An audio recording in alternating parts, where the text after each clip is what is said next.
একটা স্পেশাল মশলা ও অন্য একটা উপকরণ মিশিয়ে আজ শেয়ার করব এঁচোড়ের রেসিপি, যেটা নাকি খেতে লাগবে একদম খাসির মাংসের মতো। পাতে আর মাছ মাংস কিছুই লাগবে না। এটা দিয়েই ভাত, রুটি, লুচি, পরোটা সমস্ত কিছুই খাওয়া হয়ে যাবে। এটা আমি গ্যারান্টি দিয়ে বলতে পারি। একবারের জন্য হলেও এইভাবেই এঁচোড়ের রেসিপিটি ট্রাই করবেন। তারপরে এসে কমেন্ট করে জানিয়ে যাবেন যে খাসির মাংসের মতো খেতে হয়েছিল কি না। নমস্কার বন্ধুরা, শ্বশুর বৌমা রান্নাঘর অ্যান্ড ব্লগ চ্যানেলে সকলকে স্বাগত। তাহলে রেসিপিটি দেখে নেওয়া যাক। সবার প্রথমে এইখানে আমি একটা মাঝারি সাইজের ইঁচড় নিয়েছি। এবার ইঁচড়টাকে কেটে নেব। তার জন্য ইঁচড়টাকে প্রথমে মাঝখান থেকে অর্ধেক করে কেটে তারপর দুই ভাগ করে নেব। এই যে দুই ভাগ করার পরে যে ওপরে আঠাগুলো বেরোবে, এই আঠাটাকে ভালো করে জল দিয়ে ধুয়ে নিতে হবে। তাহলে কি হবে, হাতে আর বেশি আঠা লাগবে না, এঁচোড়টা পরিষ্কার হয়ে যাবে। এঁচোড়টাকে ভালো করে জল দিয়ে ধুয়ে আঠাটাকে ফেলে দিয়েছি। এরপর মাঝখান থেকে আবারও অর্ধেক করে পেছনের খোসাটা মোটা করে ফেলে নিতে হবে।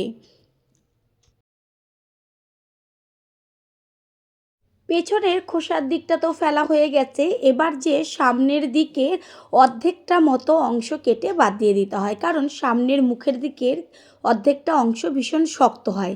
সেটা যদি সমেত কাটা হয় তাহলে এঁচোড়টা খেতে ভালো লাগে না। সামনের দিকের অর্ধেকটা অংশ কেটে নেওয়ার পরে তারপর ছোট ছোট টুকরো করে নিয়েছি। এইভাবেই সমস্ত এঁচোড়টা কেটে নিয়ে ফিরে আসছি। গোটা এঁচোড়টাই কেটে নেওয়া হয়ে গেছে। এরপর জল দিয়ে ভিজিয়ে রেখেছি। এঁচোড়টা ভালো করে জল দিয়ে ধুয়ে নিয়ে তারপর প্রেসার কুকারের মধ্যে সমস্ত এঁচোড়টাকে দিয়ে দেব। এইখানে নিয়েছি ছোলার ডাল, আর ছোলার ডালটা আমি 5 থেকে 6 বার ভালো করে জল দিয়ে ধুয়ে নিয়েছি। এরপর ডালটা এঁচোড়ের মধ্যে দিয়ে দেব। তাহলে কি হবে, এঁচোড়ের সাথে সাথে ডালটাও ভালোভাবে সিদ্ধ হবে, কারণ ছোলার ডাল সিদ্ধ হতে অনেক সময় লাগে। দিয়ে দিচ্ছি হলুদ আর স্বাদের জন্য লবণ। এরপর দেব জল। অবশ্যই কিন্তু এঁচোড়টার সাথে ছোলার ডালটা সিদ্ধ করে নেবেন। প্রেসারের ঢাকনাটা আটকে দিয়ে গ্যাসের ফ্লেম হাই করে 2টো সিটি দেব। এর থেকে বেশি সিটি দেওয়ার দরকার নেই, তাহলে কি হবে, এঁচোড়টা গলে যাবে। এঁচোড়ের তো অনেক রকম রেসিপি খেয়েছেন, একবারের জন্য হলেও এই রেসিপিটি ট্রাই করুন। মুখের থেকে স্বাদ যাবে না, এটা আমি বারবার বলে দিতে পারি। প্রেসার কুকারে 2টো সিটি পড়ার পরে প্রেসার কুকারটা ঠান্ডা হয়ে যাওয়ার পরে ঢাকনাটা খুলে এবার জলের থেকে ছোলার ডাল আর এঁচোড়গুলোকে তুলে নেব।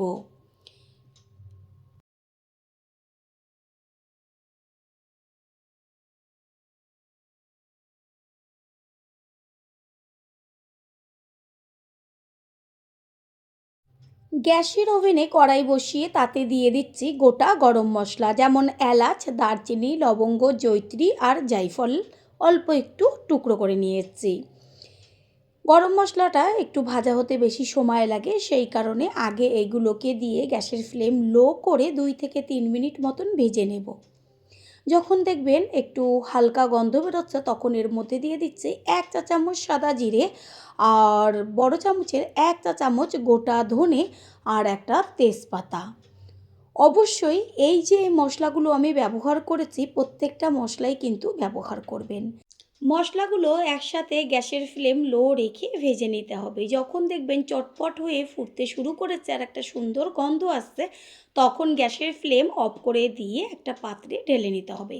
না হলে মশলাগুলো বেশি লাল হয়ে গেলে গন্ধটা নষ্ট হয়ে যাবে। তেজপাতা তো সব সময়ের জন্যই আমরা ফোড়নে ব্যবহার করি, তবে এইভাবে একবারের জন্য হলেও ব্যবহার করবেন।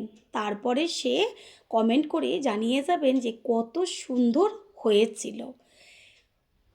মশলাগুলো নাবিয়ে নিয়ে ওই কড়াইটাই গ্যাসের ওভেনে বসিয়ে দিয়ে দিচ্ছি সাদা তেল।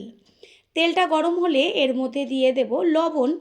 আর লবণ দেওয়ার কারণ হচ্ছে তেলের মধ্যে এই পর্যায়েই দিয়ে দেব ডুমু ডুমু করে কেটে নেওয়া আলু। আলুটা লবণ দেওয়ার পর দিলে পরে কি হবে, তেলটা চারদিকে ছিটবে না। আলুগুলোকে এবার তেলের মধ্যে ভালোভাবে ভেজে নেব। আলুর মধ্যে আর আলাদা করে লবণ দেব না, কারণ প্রথমেই তেলের মধ্যে লবণ দেওয়া হয়েছে। এবার আলুগুলো ভাজা হতে থাক। আলু অর্ধেক ভাজা হয়ে গেছে। এবার এর মধ্যে দিয়ে দিচ্ছি সিদ্ধ করে নেওয়া এঁচোড়। এঁচোড় আর আলু এবার ভালোভাবে ভেজে নিতে হবে, বেশ যেন লাল লাল হয়। এঁচোড়টা সিদ্ধ হবার সময় খেয়াল রাখবেন যেন এঁচোড়টা গলে না যায়। কালারের জন্য দিয়ে দেব হলুদ গুঁড়ো। হলুদটাকে এঁচোড় আর আলুর সাথে ভালো করে মিশিয়ে নিয়ে এবার গ্যাসের ফ্লেম মিডিয়াম টু লো করে দিয়ে এঁচোড় আর আলুগুলোকে বেশ লাল লাল করে ভেজে নেব। এঁচোড় আর আলু খুব ভালোভাবে ভেজে নেওয়া হয়ে গেল। ভাজাতেই সম্পূর্ণ সিদ্ধ হয়ে গেছে। এবার এগুলোকে কড়াই থেকে তুলে একটা পাত্রে ঢেলে নেব।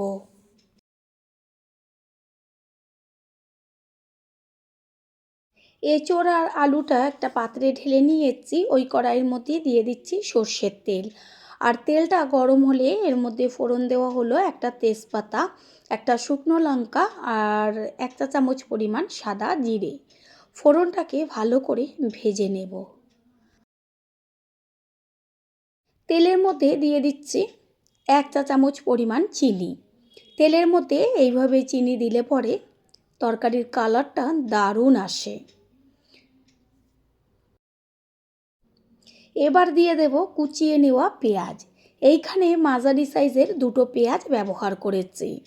আর তেলের মধ্যে পেঁয়াজটাকে দিয়ে এবার ভালোভাবে ভেজে নিতে হবে। যেহেতু চিনি দেওয়া রয়েছে তেলের মধ্যে, সেই কারণে এত দারুণ একটা কালার আসবে। তাড়াতাড়ি মজে আসার জন্য দিয়ে দিচ্ছি লবণ। পেঁয়াজটা যত ভালোভাবে ভাজা হবে রেসিপির টেস্ট কিন্তু তত টেস্টি হবে।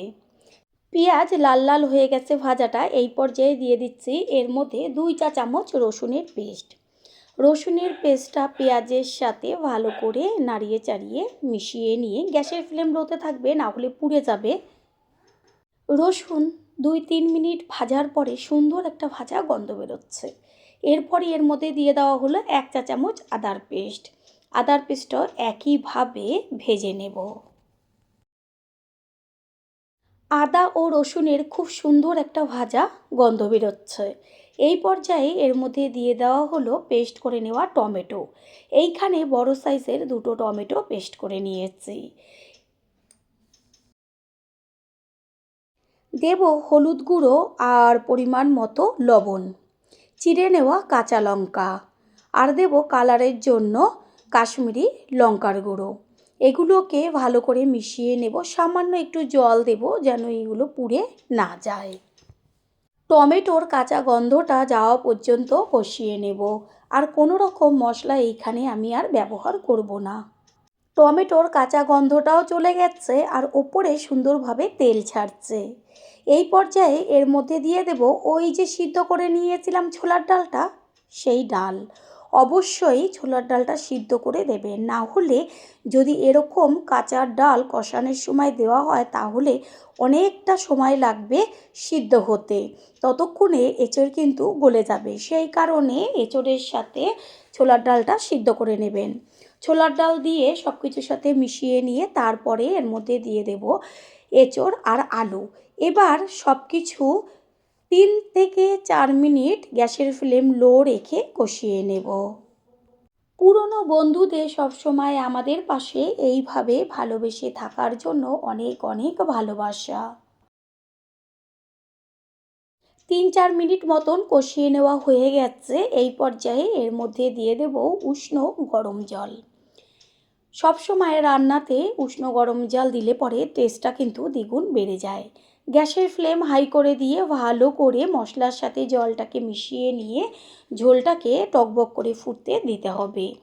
এই পর্যায়ে একটা ঢাকনা চাপা দিয়ে দেবো। আর যখন দেখবেন ঝোলটা টকবক করে ফুটছে তখন গ্যাসের ফ্লেম মিডিয়াম করে দিয়ে এটাকে হতে দিতে হবে। প্রথমবার যারা আমাদের চ্যানেল ভিজিট করছেন তাদের আন্তরিক শুভেচ্ছা ও অনেক ভালোবাসা। আমাদের রেসিপিগুলো যদি ভালো লেগে থাকে সাবস্ক্রাইব করে দেওয়ার অনুরোধ রইল ও পাশে থাকা বেল আইকনে ক্লিক করলে পরবর্তী ভিডিওগুলো সবার আগে আপনাদের কাছে পৌঁছে যাবে। 10-15 মিনিট এটা হওয়ার পরে কড়াইয়ের থেকে ঢাকনাটা সরিয়ে দিয়ে একটু খুন্তি দিয়ে ভালো করে ওপর নিচ করে মিশিয়ে নিচ্ছি আর চেক করে নিচ্ছি আলু আর ইঁচড় সব সিদ্ধ হয়ে গেছে, ডালও খুব সুন্দরভাবে নরম হয়ে গেছে। আর ডালটা এমন গোটা গোটাই থাকবে, তবে ভেতরটা নরম হয়ে যাবে, ঠিক এরকম পর্যায়ে রাখতে হবে। খেয়াল রাখবেন ডাল যেন গলে না যায়, তাহলে টেস্ট একদমই পাওয়া যাবে না। শুকনো খোলায় যে মশলাটা আমি তৈরি করে রেখেছিলাম সেটাকে গুঁড়ো করে নিয়েছি আর এই সম্পূর্ণ মশলাটাই এই পর্যায়ে দিয়ে দেব। এই মশলাটা ব্যবহার করার পরে খেয়ে আপনারা বুঝতে পারবেন যে কতটা টেস্টি হতে পারে। মশলা মিশিয়ে নিয়ে আবারও একটু ঢাকনা চাপা দিয়ে দেব। একটু বাদে কড়াইয়ে ঢাকনাটা সরিয়ে দিয়ে গ্যাসের ফ্লেম হাই করে দেব। আর এরকম একটু পাতলা ঝোল থাকা অবস্থায় নাবাতে হবে, কারণ ঠান্ডা হয়ে যাওয়ার পরে জমে যাবে। সেই কারণে বেশ একটু ঝোল ঝোল থাকবে, সেটাই খেতে ভালো লাগবে। গ্যাস অফ করে দেবো আর কোনো রকম মশলা আমি এতে ব্যবহার করব না। সবশেষে দিয়ে দেব 1 চা চামচ পরিমাণ গাওয়া ঘি। ঘিটা মিশিয়ে নিয়ে গ্যাস অফ করে একটা ঢাকনা চাপা দিয়ে দেব কিছুক্ষণের জন্য। 5-7 মিনিট বাদে ফিরে এসে কড়াইয়ে ঢাকনাটা সরিয়ে দিয়ে সম্পূর্ণ লুকটা দেখিয়ে দিচ্ছি। ঢাকনাটা খোলা মাত্রই যেমন চারদিকে গন্ধে ম করবে, তেমন কালার তেমন টেস্ট। এবার একটা পাত্রে তুলে নেব। তৈরি হয়ে গেল আজকের রেসিপি। আশা করি রেসিপিটি ভালো লাগলো।